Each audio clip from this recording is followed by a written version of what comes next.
Stop talking to the wall. This is a common and agonizing experience for parents, the silence of emotional shutdown. The child is present, but their attention, their focus, their very essence is miles away. They may curl into a corner, hide under a blanket, or stare blankly into the distance. This silent retreat, this complete withdrawal, is often far more painful for the parent than the most explosive tantrum. You pour out logic, concern, and love, and you are met with a vacant stare, a wall of biological defense. In that moment, you don't just feel frustrated, you feel rejected, defeated, and worst of all, ineffective. You feel like a failure. Your child isn't being stubborn. They've entered a biological state where they literally cannot hear you.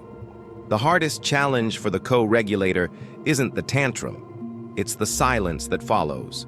The key to this problem lies in the neuroscience we introduced in our last video, specifically in understanding the blue mode, the ultimate safety protocol of the human nervous system. You see, discipline, reasoning, and even raised voices are all tactics designed to engage a part of the brain that, in this state, is simply offline. Your words, your requests, your attempts at connection, they simply bounce off this deep biological defense mechanism. We need a different map for this blue mode.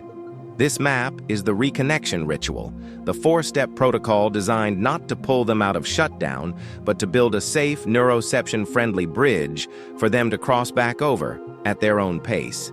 The science of the wall. The dorsal vagal system. Let's quickly anchor this reality in science.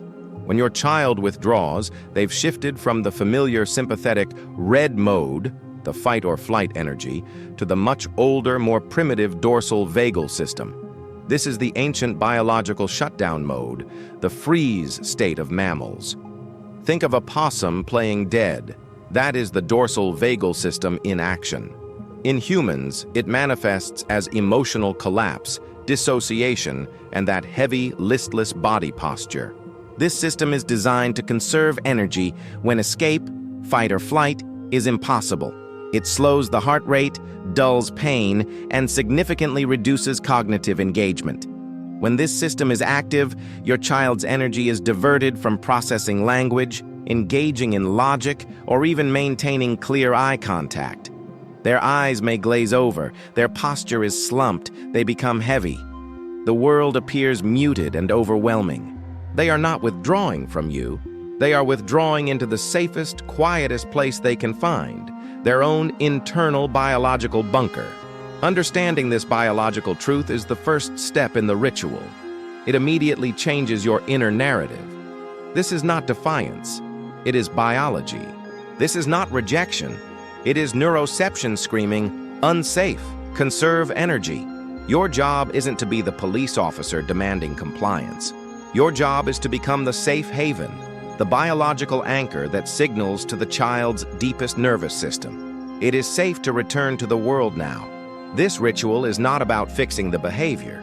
It is about restoring biological connection.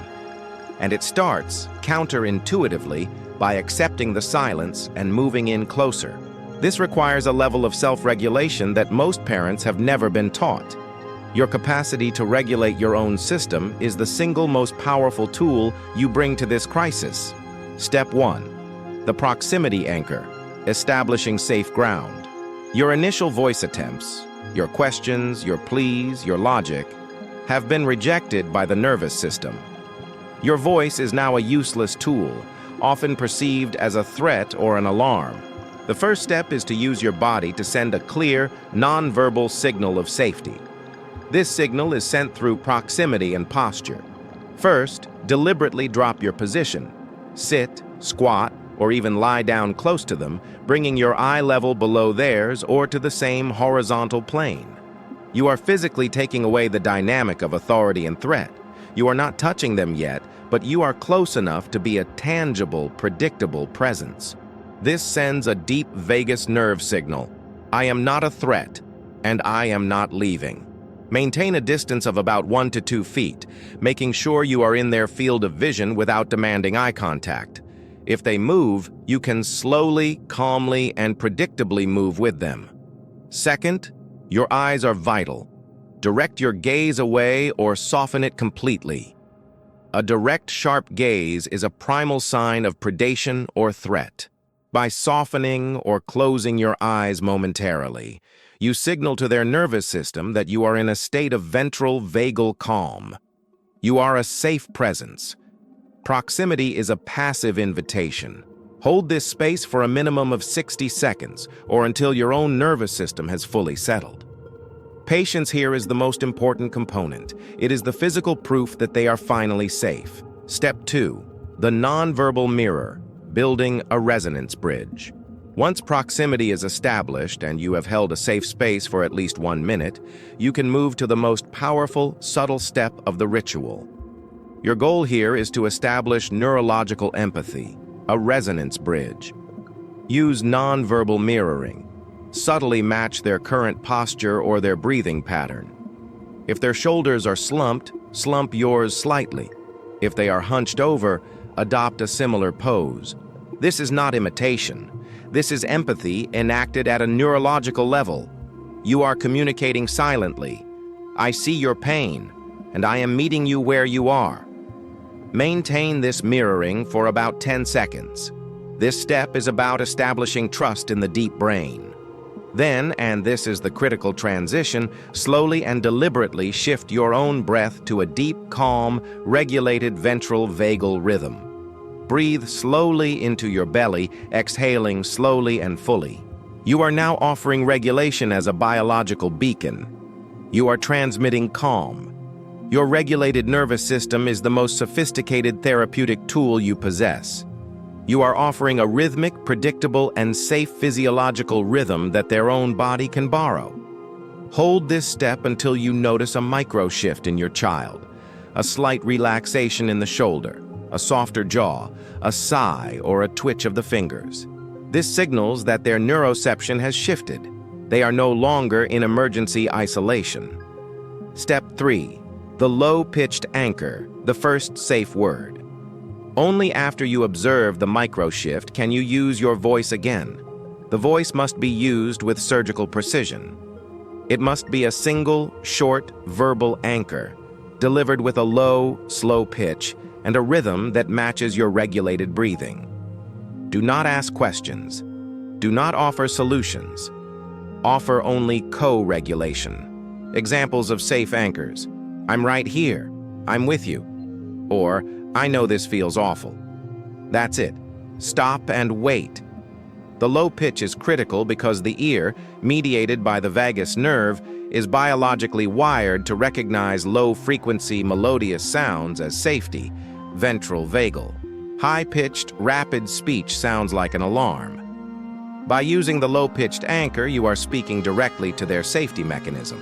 Wait for a second response, perhaps a sound, a shift in their eyes, or a small movement towards you. Step 4. The invitation to bond, restoring the connection. The final step is the most vulnerable, the invitation to bond and restore full connection.